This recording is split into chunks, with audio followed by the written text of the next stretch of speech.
Buat teman-teman yang lagi nyari ide untuk jualan, Risoles Mayonnaise bisa menjadi pilihan. Rasanya yang gurih dan renyah cocok banget di lidah orang Indonesia. Apalagi kalau dipadukan dengan saus sambal atau cabai rawit.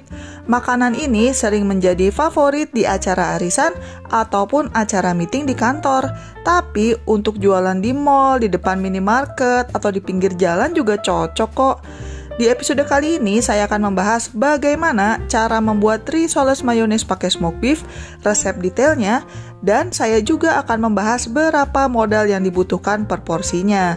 Selain itu, saya juga akan memberikan tips bagaimana caranya supaya bisa mendapatkan keuntungan lebih banyak dari jualan Risoles Mayonnaise ini.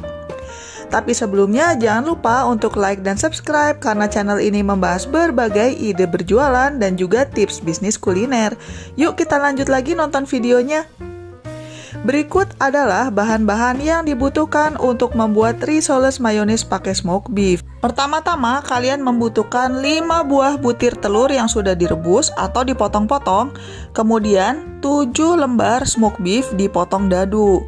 Sediakan pula 5 sendok makan mayones, 1 sendok makan susu kental manis, setengah sendok butir pala, 180 gram keju cheddar yang mudah meleleh, dan jangan lupa kejunya ini diparut dulu.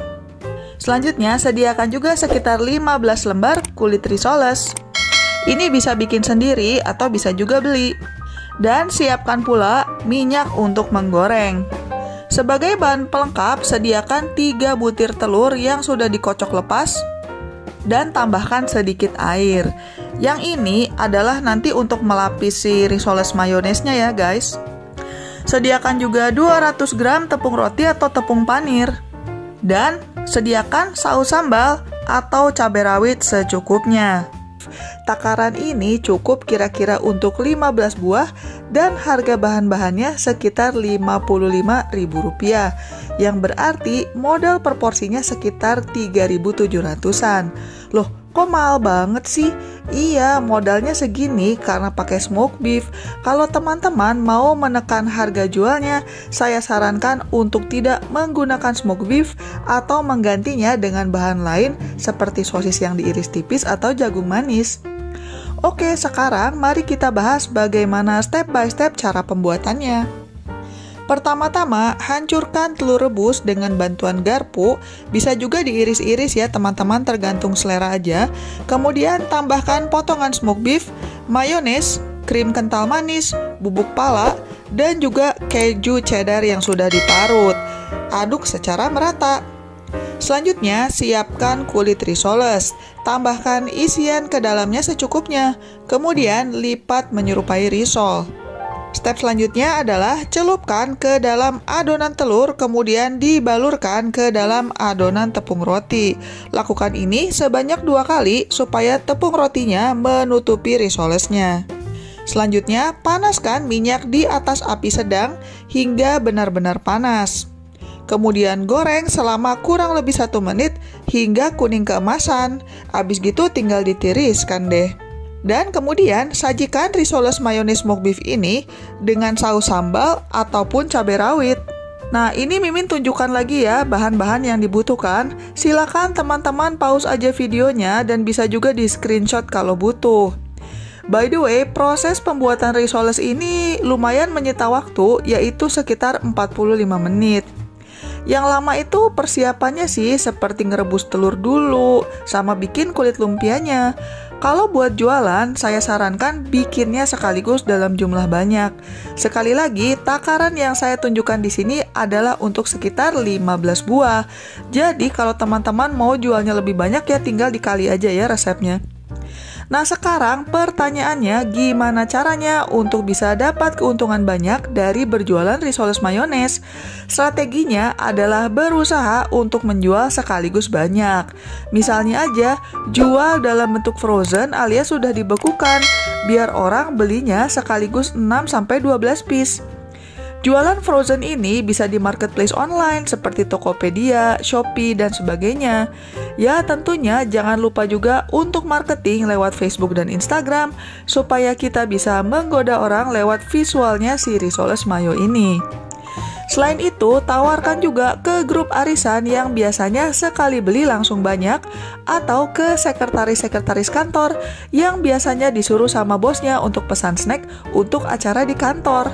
Cara lain biar orang belinya banyak adalah dengan menyediakan berbagai varian rasa.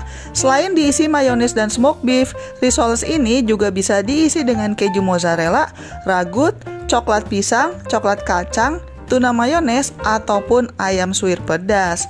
Tentunya jangan lupa lakukan pemasaran atau marketing yang baik untuk produk-produk kalian.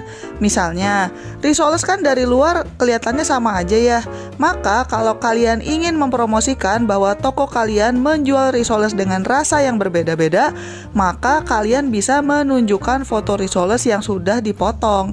Teman-teman juga bisa mencoba berkreasi dengan penampilan si risoles ini. Misalnya aja, dibandel dijadikan seperti kue ulang tahun, atau kulit luarnya warna hitam. Trik-trik seperti ini biasanya dimaksudkan supaya orang penasaran dan ingin mencoba. Karena modalnya yang agak lumayan, makanan ini harga jualnya cenderung agak tinggi ya kalau target pemasarannya anak SD. Jadi menurut saya lebih cocok untuk ditargetkan ke orang kantoran, mahasiswa, atau dijual di mall ataupun di pinggir jalan yang banyak orang lari pagi. Kalau teman-teman punya modal yang lumayan besar, bisa sewa lapak kecil atau beli gerobak. Enaknya jual risoles karena dikategorikan sebagai snack, maka kita tidak perlu menyediakan tempat duduk. Karena mayoritas orang hanya akan beli untuk dibungkus atau dimakan di jalan. Kalau kalian menggunakan pegawai untuk berdagang, saya sarankan untuk membuat risolesnya secara terpusat supaya kualitasnya bisa tetap terjaga. Jadinya si pegawainya itu tinggal menggoreng saja di tempat supaya bisa dijual anget-anget. Yang perlu diwaspadai dalam berjualan risoles mayones adalah sebagian bahan baku yang digunakan termasuk mudah basi. Misalnya saja, telur rebus, smoked beef, dan mayones. Itu adalah bahan-bahan yang kalau naruhnya sembarangan bisa mudah basi. Dan si risoles mayo ini kalau sudah digoreng tidak bisa disimpan untuk dijual ulang kemudian hari. Makanya baiknya masaknya dikit-dikit aja. Jangan lupa untuk like dan subscribe supaya kalian gak ketinggalan berbagai resep untuk berjualan dan juga tips seputar bisnis kuliner dari channel ini. Bye-bye!